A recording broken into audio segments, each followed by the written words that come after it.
Good evening. It is February 22nd, 2017, and you are watching Google Rocks Hawaii, the second after a very long hiatus. And our theme today is Google works well with others. And so we're going to be talking a little bit about different kinds of applications that we know of or enjoy or would like to share that work with Google. So I put Shane on the spot. We're going alphabetically by last name. And I'm sure that used to happen to all the time, probably in school. Yep. Yes. So Shane's going to share what he has, and I forgot to make the show notes. So while Shane's talking, I'm going to make my sign. All right. Well, first of all, I guess I'll share my screen so you guys can see what I'm looking at here. I got two things. First of all is first one is IXL. Now, I know IXL is kind of a program that some schools have stopped using. Some have actually started picking up on it just for some extra practice. It's a very inexpensive program. We have some teachers that are still using this program, and one of the great things is they have now added an ability to add an assignment down here to Google Classroom. So you can actually take this practice, be it science, language arts, social studies, or math. You pick your standard. So let's say 6th grade, want to adding integers. Come down here, and I can actually add it to my classroom. This little window pops up. Which class do you want to add it to? I'm going to add it to my trainer class. I'm going to add it as an assignment and hit go. And then this should look very familiar to everybody. Setting up an assignment, the due date, and a topic, and then just hit assign. And then it'll actually give you a view button. You can view it in your classroom as the assignment right there, adding integers. So when the kids click on it, away they go. So that's my first one. I'm actually really in love with the fact that some of these programs add that integration. It's not that hard to copy a link for something and go over and paste it, but it's really nice to have that integration for a teacher right away. I've also added notes into the IXL Google integration blog post that they posted for that. The other thing I'm going to share with you is, or the next thing I'm going to share with you guys is WeVideo.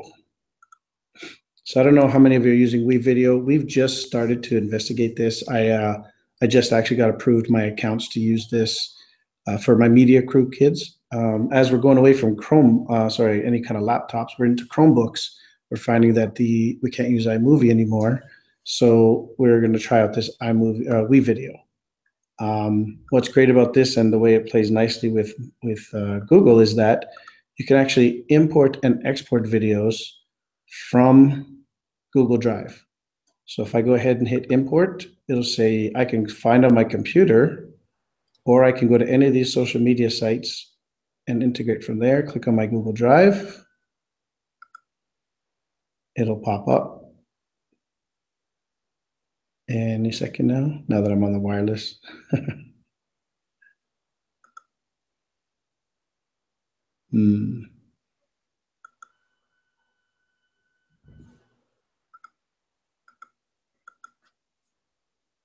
Or not.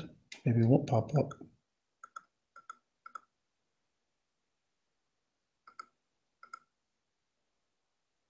Nope, that'd be Linda. All right, well, earlier it popped up and it asked me to browse my drive and where's the video that I wanted to connect to. And I imported this actual fireworks video right here. Beyond that, this is not good, just sitting there. Beyond that, you can actually export your video back to Google Drive as well, which is nice. So if you're not familiar with WeVideo, they do charge accounts, partially where they charge accounts, I guess, by the amount of space you need. So it's nice if you can actually hold your raw video on Google Drive, upload it to use it, and then send it back out again. So I'm going to try to close this and restart it, but that's the two things I had to share. Two of the things that we've just started using, like I said. Let me try this one more time here. Media, import it from Google. And it's thinking. It might be our school wireless acting funny right now, since I'm in a dead spot, sort of. Well, that was not as enthusiastic as I thought it would be, or as exciting, but That's okay. That's great. yeah. So again, those are two projects, two things that we're starting. We've used in the past, and we're about to start using. And we start seeing that, integrate with Google Button. It's kind of really nice. Cool. Neat. Hey, we got some activity in the chat. Oh, okay, goody. I want to give a shout out to Miss Kelly from Pearl Harbor. Yay. And she says she's going to email her teachers about that IXL tip right now. Works great in Google Classroom. Thanks for sharing that, Shane. Instant gratification. Yay. Michelle's asking you, Shane, if your school subscribes to IXL. We did in the past, and we've recently had more and more teachers asking if they can resubscribe. And it's, if I'm not mistaken, it's incredibly cheap. Our whole school is only going to cost us about $2,000 or something. So it wasn't insane, considering the price we pay for some things. So. How many students do you have at your school? About 408 or so. Yes, okay. And then Linda, she's saying the show notes link in YouTube is missing the 87. Say it again. The show notes link. What's the link? bit.ly/grh87 notes 2. Oh, in the description of your YouTube video, it has the wrong bit.ly link. Oh, okay. Well, we'll fix that. It's Yeah, we'll fix it. Sorry. bit.ly Oh my.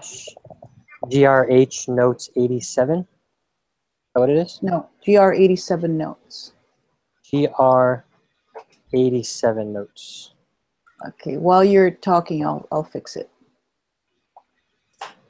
Cool. Okay. Thanks for watching. Yeah, that's great. All of you, appreciate you chatting with us in the chat. Here you go, Michael. Take your time because I gotta fix that thing. You want me to go next? Yes, please. Sure, go for it. Okay, I'll share and it. then Alan's next. So we're talking about things that work well with Google today, and one of my favorite things that works well with Gmail is a little Chrome extension called Boomerang. Do either of you use Boomerang, Shane or Linda? I have not, no. Have you ever heard of Boomerang?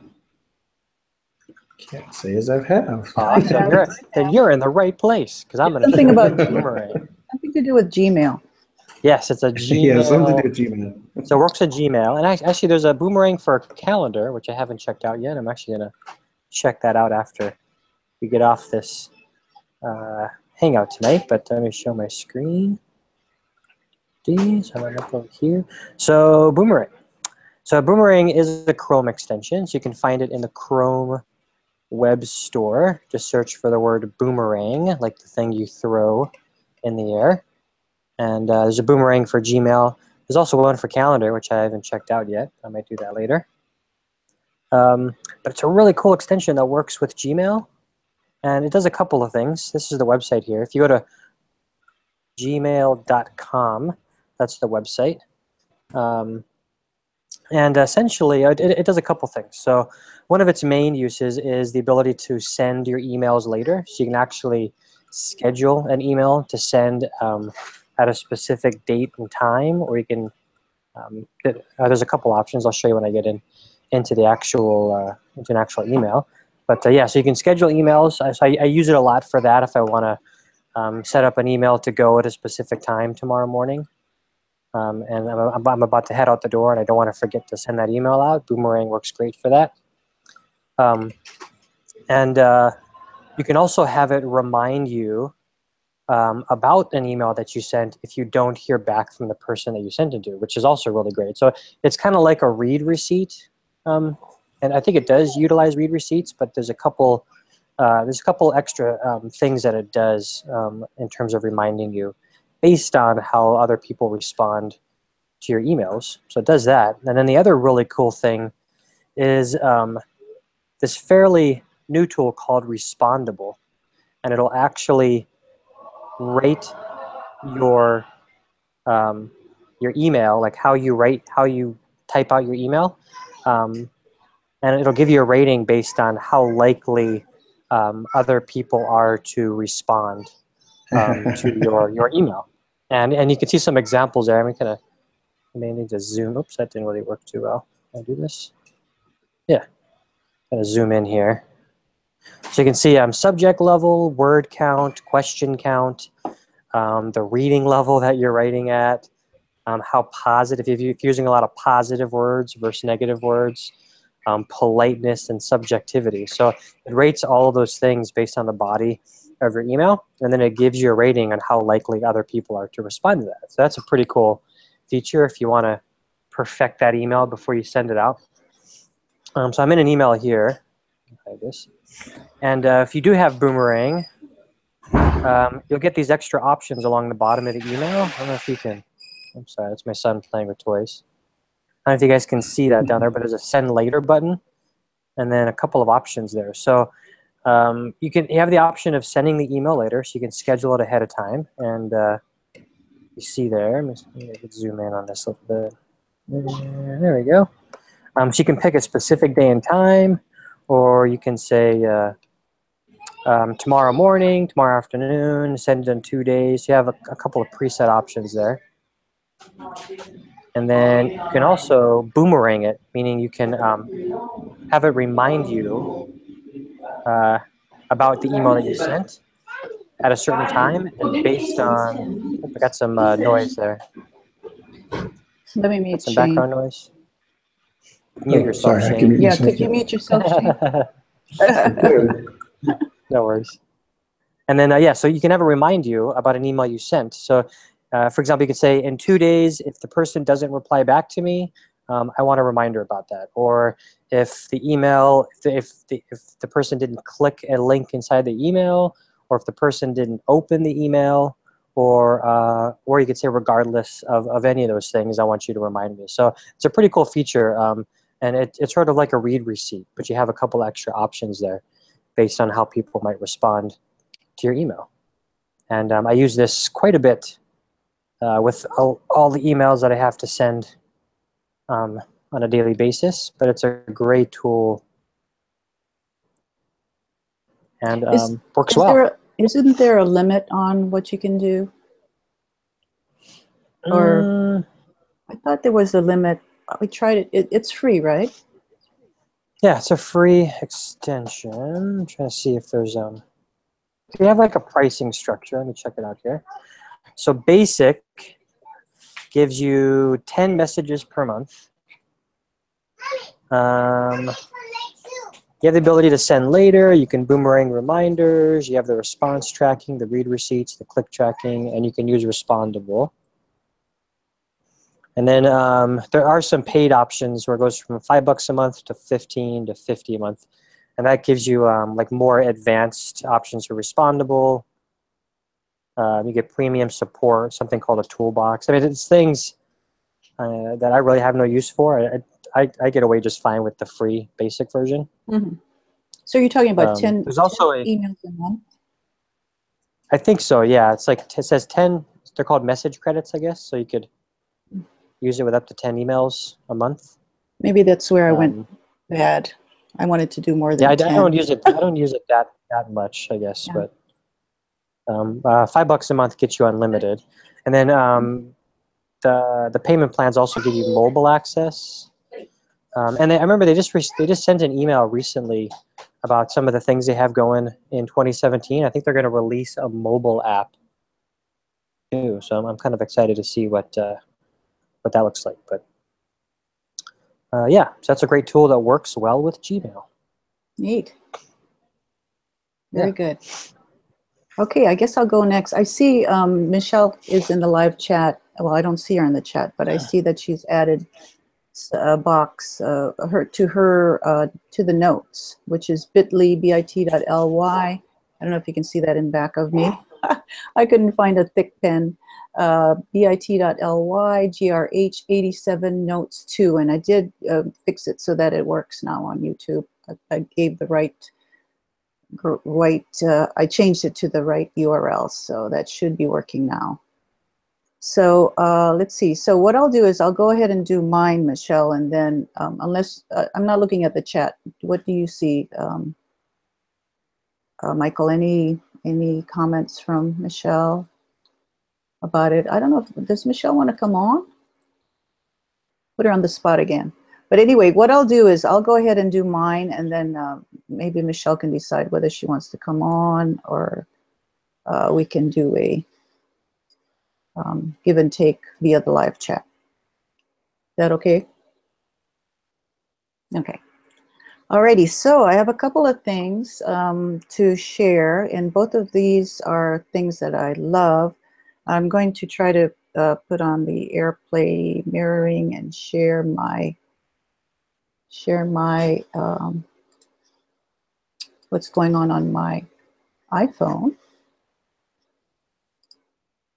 and show you how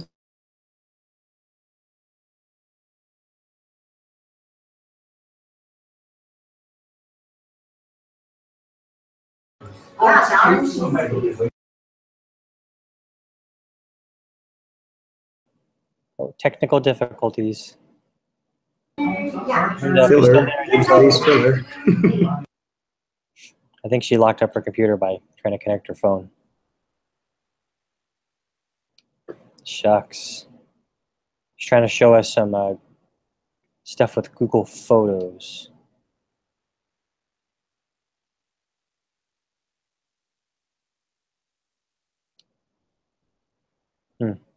Oops, I don't know if she can get back in the video.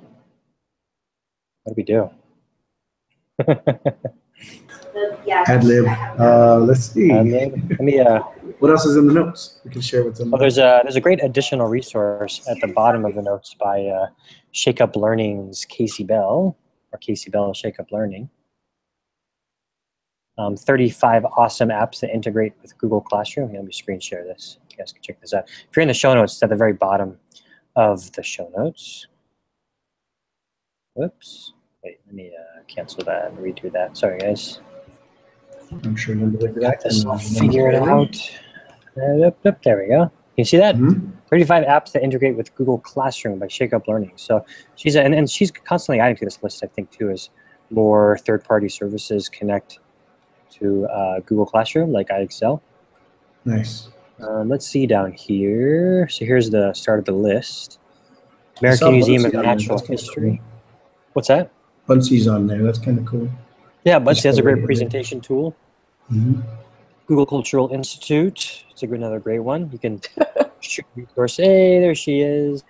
Hey, Linda. Maybe I shouldn't do that. I tried to do the thank you for whatever you're doing. Just going through the additional She's resource. Gone. Oh, very good. Go ahead and continue, and go ahead and continue. Sorry, I'm sure you were doing really well. I'll go ahead after you're done. So quite an extensive list of third-party websites and services. There's iExcel, number 33. WeVideo's on there. It's what Shane was trying to show too. You got Zaption there. So lots of great options there to check out. There's a lot I haven't even tried out in there. A lot of things. Yeah, some are paid services like WeVideo and iExcel and all that. Some are completely free. You just got to check them out. And she gives a nice little brief description. That one recently too. Learn Zillion. Yeah, so it does the same thing as iExcel, where you can actually click on a lesson or a video and say, go send straight to my Google Classroom, which is nice. Cool. Nearpod News ELA is a great news source for in grade levels. PBS Learning. So yeah, so we're talking about things that work with Google, and these are all great things that work with Classroom. So check those out. Very cool. Chance. I'm gonna. All right, Linda, back to you. Yeah, I'm gonna try it again. What I'm doing is trying to use AirPlay to let you see what's going on with my iPhoto setup. So I'm gonna click it right now. So if I disappear, I'll be back. We know it's iPhoto's fault. Correct. Okay, I'm gonna share. Okay. Do you see it now? Are you looking at my iPhone? Success. Yay, very good. Okay, so I wanted to show how yes, iPhone works with Google Photos or vice versa. And of course, those of you who know me know that I am a proponent of putting everything on Google Photos. And so that is what I'm doing with my iPhone. So I'm going to my camera here on the upper right. You won't be able to see me pushing my button, so I'll have to tell you that I'm going to click on the camera. And I'll go ahead and take a picture of my screen. And then I'm going to go to I have several of the photos that I've taken already. And I am going to my Google, under photography up at the top, I'm going to choose Google Photos. And what happened was I downloaded Google Photos, the app, to my iPhone. And I'm going to click on it to go on. And I took some pictures, some stealth pictures. As you see at the top, there's the little whirring round and round. We're back on you, Linda. Oh, sorry. Your screen sharing went away. That's What? right. That's not good. How did that work? Okay, let me try it again then. Alrighty. That's not good. What are you using to show your phone screen on your computer? What do you mean? Like how are you displaying your phone screen on your computer? It's on the computer. It's just using the mirroring 360. Can you see it now? Oh, right now. No. Yeah, mirroring 360, but it doesn't seem to be working very well. Yeah, we just see you. Yeah, so let me try it again. Try screen share. Try screen share again. Yeah, so I guess it kicks me out. That's junky. Okay, I have to talk really fast. Alrighty, so I'm going into Google Photos, and what has happened is at the three pictures on the upper left, I was saying that they were coming in. So what I want to do is go to the assistant at the bottom left, and what will happen is when I click on that, it already made a backup there at the top, but if I had done that right away, you would have actually seen the backup. I've set it up so it automatically backs up. And so if I click on Backup Complete, I can see the options that I have for backing up. And I have it back up in sync. The upload size, I would state high quality. At the bottom, there are two choices. If you choose original, I would not do that. High quality is great because you have, as you can see, free unlimited storage. Yeah. Use cellular data to back up photos? No, because you don't want to be doing that, wasting your cellular data. And there's an automatic backup and sync. I don't see it, but you don't want to do that because then you don't have control over it. So I like the idea of going to the backup and doing it manually. So as soon as I click on, it says backup complete, but it says backup now usually, and you can do that. So now I have all of my photos in my photo album, and also I have it in albums as well. And because I have it in Google Photos, I can choose to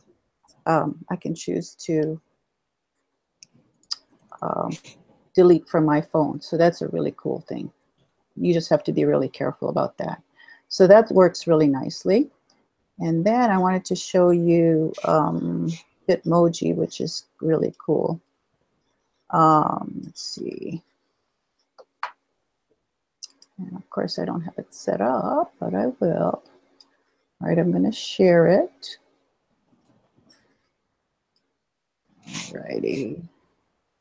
And it works really well with Gmail. So I wanted to show that setup with you. So let me open up those two tabs, and then I will share the application window. Okay. So you should be able, that should not run away like the other one did. Alrighty. So I went to BitMoji, and I don't want to sign up. I already signed up, so I'm going to go ahead and log in. And I have set up an avatar. Some of you who know me know that I love these avatars. I made this one special for me. It even has the flower in there. I actually went in there to edit this today, and the flower option is gone. So I guess that was a one-time thing. So there's the white hairs there. I'm a little older, so I have a few wrinkles, that sort of thing. So I really like Bitmoji because it has lots of options, not just your basic kind. So what I did earlier, and I don't know if you can see this. Oh, you can't. Okay, what I did earlier was I set up the Bitmoji Chrome extension. Okay, and it's not showing at all. So let me try to see how to set that up so you can see how to do it yourself. So if I go to the Chrome store, there is an extension, which I have already added to Chrome, but you can add the Bitmoji extension and use it with your Gmail, which is really cool. So I don't think you can see this on the screen share, but the upper top where all my extensions are, I have a little icon that opens up the emojis, and I can choose them and copy it and paste them. So when you do install that, it becomes, you can use it in your Gmail. So for instance, if I compose something in my school email, what? Yeah, there it is right there. So sorry, what's the matter? Mrs. Kelly in the chat was saying you can insert Bitmojis into Google Forms now. Oh, cool. That's awesome. I think I saw that. Yeah, so I can choose a Bitmoji. What I want to do is probably click to where I want to be and insert a Bitmoji, maybe love ya. There's all kinds of choices. These change all the time. Sometimes there'll be current events, and then you'll see a Bitmoji that matches the current event, sometimes good, sometimes bad. Okay, and then all you do is you can make it bigger or smaller or whatever. I try to use these sparingly, even though I want to use them a lot. But I know how they can be, you know, too cutesy, but I like being cutesy. So I do try to, as I say, hold back. But if I had to, I mean, if I could, I'd do it every day if I didn't think people would think I was extra cheesy. They know I'm cheesy already, so I didn't want to confirm that too much. So yeah, that's really cool. You can do that in Facebook as well. So you can be in Facebook and also insert Bitmojis with that Chrome extension icon at the top. Simply copy it and paste it. So yeah, very, very cool. Okay. All righty. Let's look at the note. Anything from the peanut gallery? No, nothing else. Okay. Just that Google Forms tip. Okay. Did you talk about Michelle's No. contribution? Okay, so in the notes, you will find everything that we talked about tonight. And Jody Brown actually had talked about Erasma at our last get-together, our last hangout. So you can definitely tune into that. If you want to find the, let me share the notes. Okay, so if you want to check the notes, you may, but here's a quick link to this document. And YouTube recording is here. You can also go directly to the Google Rocks Hawaii website, which has very simply a reverse chronological order of the YouTube, so you can watch that way. There's also a playlist on YouTube that you can access, which I don't have. Shane talked about the IXL Math and WeVideo, so you can click on those links. As I was mentioning earlier, Jody talked about Erasma, and of course Enigma. I don't know about Enigma. Did she talk about Enigma? You remember? I don't recall. Yeah, well, Jody, that's something you can come on next time maybe. If she's on. I don't even know if she's on the live chat. But Jody's a regular. All of these people who are in the boxes are regulars, and some of them choose to come on the live chat, like Shane just left, but he was here, and Michael and I are on to Where'd Shane tonight. go? Yeah, I don't know where he went. Shane was very busy today. We're very happy that he got to come on because he seems to be double multitasking. There he is. Yeah, very good. What happened? He I don't know, my sound disappeared all of a sudden. Oh, okay. I'm wondering if it might be something on my end, you know. It could be my connection that's weird with the Hangout setup. Yeah, let's go with that. Yeah. Yes, that's your story. Okay, we'll stick by it. It's fine. I'll take the hit. Okay, so Michelle talked about EasyBib, which is really cool. It's a Google add-on. So you can go into a Google Doc and add it on. I don't think I have it on mine. I actually did have it, but we have EasyBib EDU, which actually just became available this year, and I was actually wanting to share about that tonight. So and to be able to tell people that they could join EasyBib EDU, which has Chicago style, which is what we're really interested in. And they emailed me back and said, we're not going to have it next year. I said, oops. Okay, we have a school-wide EasyBib EDU subscription, which is really superb. So EasyBib, and as Michelle puts on here, there is that add-on, so that works pretty well if you're using MLA. But EasyBib seems to be changing all the time. But definitely a plus to have EasyBib in these times of making sure that things are properly cited. As we see in the news, there's lots of hubbub about that. So definitely EasyBib is a great way to have kids make sure they know where their information is coming from. Seesaw, you guys know about Seesaw? Has digital learning portfolios, great for pre-K and through 5. We're testing it out at our school, my school. Okay, what does it do? It's like a student work publishing tool. Like it allows students to publish their work via an app. Take pictures, it can annotate, take videos.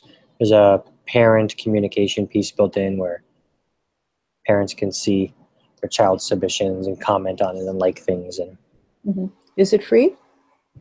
No. Well, no. It's like freemium. It's got some premium options that you can purchase. And why is it only pre-K through 5? It sounds like it'd be cool for, say, middle school. Well, I think the way it's designed, it's simplicity. Yeah. It's meant for younger children. Like cartoon characters kind of thing? Or primary colors? Or? Not necessarily that way. It's just really simple UI. The features, it's kind of simple. Yeah. We have one teacher using it, but actually I was kind of curious if anybody has heard about the use of that in a DOE school. Why? I've just heard that it's not something we're supposed to be using. Of course, we hear a lot about that. Google's not technically something we're supposed to be using. Why? Because they store student work off-site? That whole argument? Yep. Well. Say as long as you have parent permission, you're good to go. I think that's true of everything. Let parents know what you're doing with it, what the purpose of it. Yeah. If I'm not mistaken, Michelle's school is using it. Is Michelle on the live chat? Does she want to admit? She is. Yeah. She said why. Oh, wait, what'd she say? Oh, yeah. Yeah, I think my assumption is it's the issue of it's storing student work on a server that's not on campus or controlled by the DOE. And then similar to Google. They don't have the agreement that after 30 days, if you delete an account or delete student work after 30 days, it should be completely they have 30 days to get it completely disappear off their servers and stuff. So, but every software program is supposed to have that agreement in place. But those ones that the name came up. Interesting.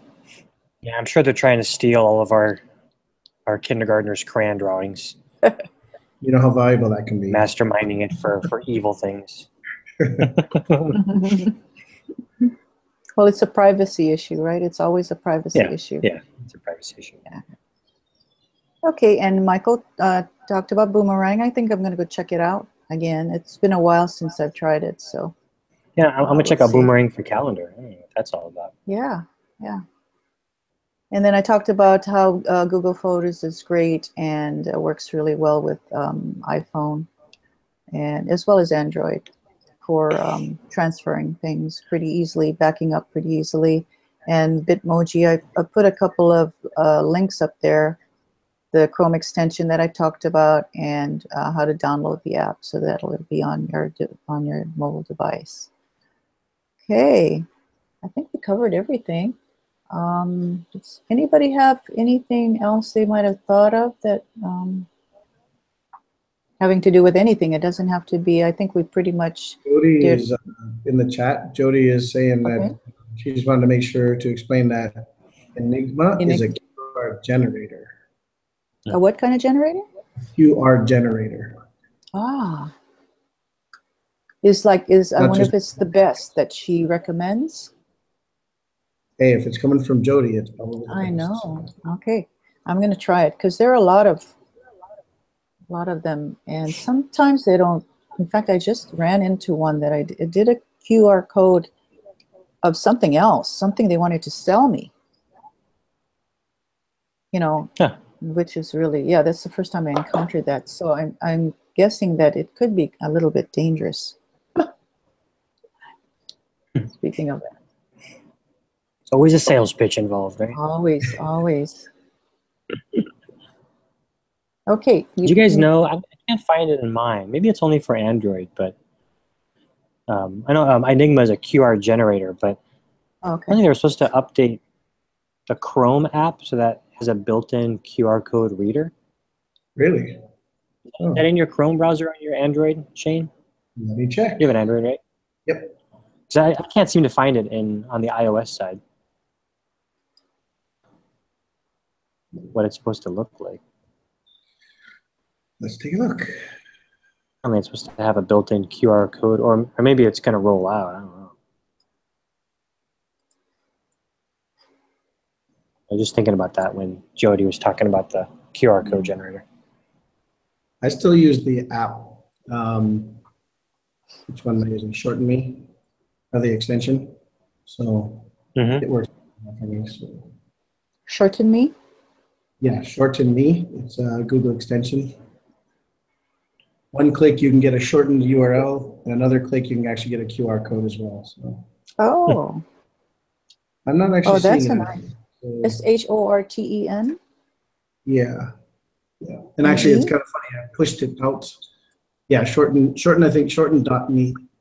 I've pushed it out to all of our teachers without them knowing, and they're unwittingly using it, and they're realizing, oh, this is actually kind of useful.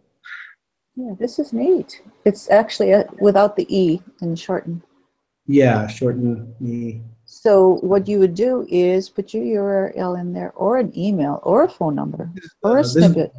One, but you can actually get the extension, which will allow you to do it from the extension. just from any web page that you're on. So it's a Chrome extension as well. Yeah. That would be cool for people who want to do QR codes. That would be, you know, of course I love Bitly only because it's easy to remember. But if you want to, you definitely want to get to a QR code fast. This would be the place. That's a really good tip. Should make sure that's in the notes. Yeah, I'll add that in there. Really good tip. And the Enigma as well. Shorten Me. See, I learned something. I always learn something. Two things. We're doing there's our class, our 9th grade class are using QR codes to do an exhibit. History exhibit, yeah. I just learned about it today. I don't know exactly what it is, but the kids came and said, "Can we use the Hawaiian room? Our group is doing South America." I said, "Okay, I'll put it under South America." Then the teacher came in, Mr. Stone. Maybe he's listening. He said, "Yeah, we're having them use audio files for with QR codes." and then it'll be in the performing arts studio, and they'll go along the exhibit, you know, and be able to click on the QR codes for the 6th graders. The 9th graders are doing it for the 6th graders. So I'll mention this maybe if he doesn't already have a method to do that. Okay. Anything else? Oops. No. Yeah, I'm thinking, would it be bad if we skipped March? Because I have a couple of weeks of spring break. I'm going to go away for a week. And usually it's toward the end of the month is when we would meet, unless it's the very end. We can meet at the very end of the month. How does that sound? Like the Wednesday? What is the very maybe last? we should do one following the Google Summit, Linda. Okay. I was going to say, the Google Summit would be a good one to do. That would be great. Yeah. We'll do that on Wednesday, and maybe actually Wednesday that we come back, and maybe we can get some people on that we can recruit when we're there, if they want to come on and talk about what they learned. Yeah. Huh? Yeah, that would be fantastic. Alrighty, so we'll aim for that. And what is the date of that? 26th, 27th, 29th. It'll be March 29th. And it'll be a follow-up to the summit and all the cool ideas that we've learned. Great. Cool. Okay, I think we're done unless you have anything, any events coming up. Michael just had a Ignite Innovate at his school. That was Yeah, the successful, our 2nd annual Ignite Innovation at Iolani School. It was a great event, lots of fun. Yeah, And, one of our teachers went, got Garrett, got a lot out of it, got some good ideas for his middle school tech. We just announced we're bringing some events to your island, Linda. Yes, I saw that. VR. Coming to Maui. VR, right? Yeah, we're going to bring a Common Core Summit and some VR workshops to Maui. Pete Hansen just sent me. Events. Pete Hansen sent me some information on the VR, so I passed it along to our tech staff. That's something I wouldn't mind. Are you going to be teaching that? That'll be me. Only? You are the expert. No. Do you need more than Mike? I mean, well, probably the VR stuff, but we're bringing in a team for the Common Core Summit. Okay. On that Saturday. So April 22nd and 23rd, we'll be there on Maui. Neat. Yeah. We'll be at Kamali'i Elementary School with Pete Hansen. Awesome. I'll have to check with him on that. Yeah. And I noticed for the VR workshop, there's a ThingLink connection as well. Yeah. So we've partnered with ThingLink. It's probably one of the best VR creation tools for the classroom. Got lots of examples myself to share, and we'll be doing one of the VR workshops specifically on the ThingLink VR editing tool that they've got. Is that something new? Because I thought they were basically, you know, here's the ThingLink chart. Well, it came out. Click on it. Well, it came out about early last year. Okay. But it's picking up steam this year, so it's still a fairly new tool. Okay. Maybe I'll go to that. So if you imagine like the regular ThingLink, like the interactive image, this is taking it steps further. We're creating interactive 360 experiences. Oh, that sounds really cool. neat. Yeah. Yeah. So cool stuff. I'm wanting to do VR experiences with Google Cardboard. We're a little slow on the. This is it. On the take here, but chance, I want really good ideas that I can bring to my teachers. That the kids are. I got a few. On it. They love it, you know, and so we just need the teachers to. And there's good content out there. Oh yeah. So I did get a class set. I think I remember asking you, Michael, how to get them. So I ended up going to Google and getting them for for $25, which is a deal. So I have a set of 20, and I'm looking for teachers to try it out. The kids are, you know, they're on it. So yeah, I might attend that. The VR. When is that now? The VR workshops will be on that Sunday, April 23rd. April 23rd. One day. Mm-hmm. And it's a Sunday, so that's great. Okay, I might do that. Shane, are you coding? I am. I'll be on Kauai actually on Saturday. If anybody's listening, wants to come on over. I'll also be in Maui.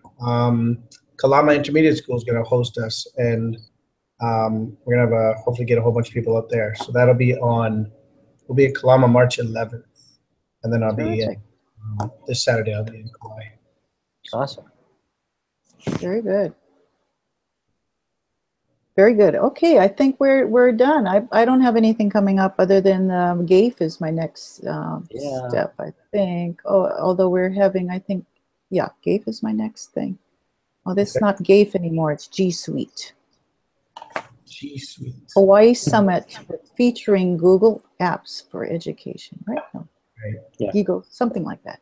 Anyway, always lots going on there, and we'll always call it Google Apps for Education. Yeah, I think so. Why not? Alrighty, thanks for everyone for coming. I see we have a few viewers. Yay! I think they were in the live chat. I didn't see the live chat. Anything that we need to record permanently, Michael, on there? Because it'll go away after we're done. I thought it stayed. It would have been cool if it stayed with the time code and everything, but it doesn't. I think we got everything. Yes? I agree. It would be nice if it was tagged onto the video. Yeah. Maybe that's next. Okay. Who knows? It's always a mystery, huh? Okie dokie.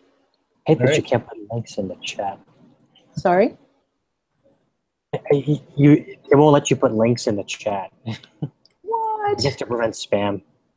Oh, yes. Can I put some links to these events in the show notes? Do you mind? Of course. Anything that we mention, of course.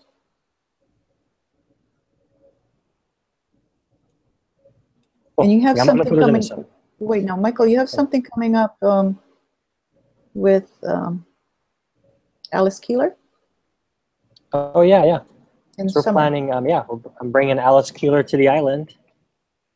Nice. Google Classroom in Paradise on July 1st. We'll be at Iolani School. Early bird's still available for that, if you're interested.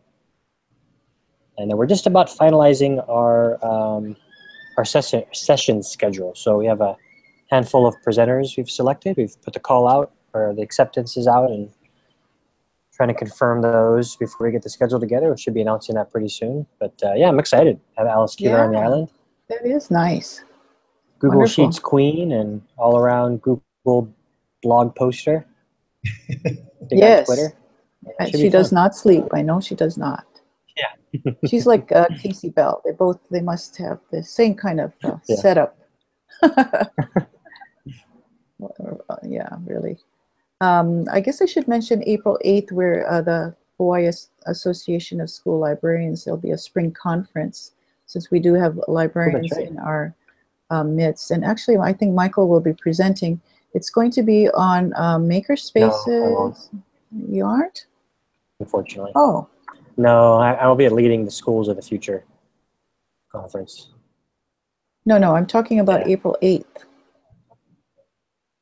I thought I saw you on the list of makerspace presenters. Yeah, I think she had me on there, but I just emailed her. And oh, okay. I had a conflict. Yeah. Okay. Well, anyway, there are 8 of us. I'm presenting, and it'll be a makerspace playground, which is very low key. We'll have, I'm imagining, it'll be at Kamehameha School, primary elementary library, and there'll be stations set up. Patty Lewis is in charge and is putting that all together, and so librarians are welcome to come to it. It should be fun. There's going to be a keynote speaker, Robert Pronovost. Michelle knows him. He was actually on our show. I don't know if you were on as well, Michael. Maybe not Shane. Shane's wasn't here yet, I don't think. But he has he's an award-winning makerspace maker in California. Yeah, so and a really positive thinker, and he will bring a lot to it. So he's our keynote speaker, and that should be fun. I'm looking forward to that. Okay. I think we're done for tonight. One last note, I guess. Okay. Just Michelle wanted us to make sure that we take a look at this video. We should probably add that to the show notes, just to give some Seesaw a really good shot and explain, the stuff that maybe we didn't cover, seeing as I don't use it. I have one teacher that uses it. Mike, I don't know if you're personally using it, but No, I'm not, but there's a couple of lower school classrooms that are using it at Yolani. Yeah. Right. So she'd like to make sure that at some point Seesaw gets a good shot at showing what it can do. Right. Yeah, it's a So great you're tool. gonna put the video in the link. So did you say you wanted to show it? It's in there, I think. Okay. Yeah, I think she's putting it in there. Okay, great. Yeah, it's called Mason's Ideal Playground. Mm-hmm. Is that the video she's talking about? Yeah, that's the one. Yeah. Cool. Yeah, Okay. it's in the show notes under Michelle's name. Check it Very out. good. Yes. Okay, good. Yeah, we want to make sure everything gets there that needs to be there. Equal time, etc. All righty. So I think we're done for tonight. We're 5 to 8, so nice hour. I really like this monthly schedule. Although I still have to, at 6:30, I was trying to get my iPhone to work. I have to move up my my workflow so that it's less procrastinatory, or however you say that. But yeah, it's fun and much nicer, I think. And next month, as I say, we're going to have the Google Apps for Education Summit ideas, and there should be lots of them. There's always good stuff, and we want to encourage people to register for that. Yeah, there's something for available. everyone. Yep. There's some great pre-conference workshops too, if you're interested. Right, hundreds of people go there, and they're from beginner. If you've never heard it, or you want to try it, or up to what they call geeky. I'm never geeky. I get tired. I'd rather be in the intermediate section. I like to dabble intermediately. Yeah. Alrighty. So unless there's another note, and we always enjoy the other note, we're gonna say aloha for now, and we will see you next month. Thanks for joining us, and you all take care. Thanks. Aloha. Bye.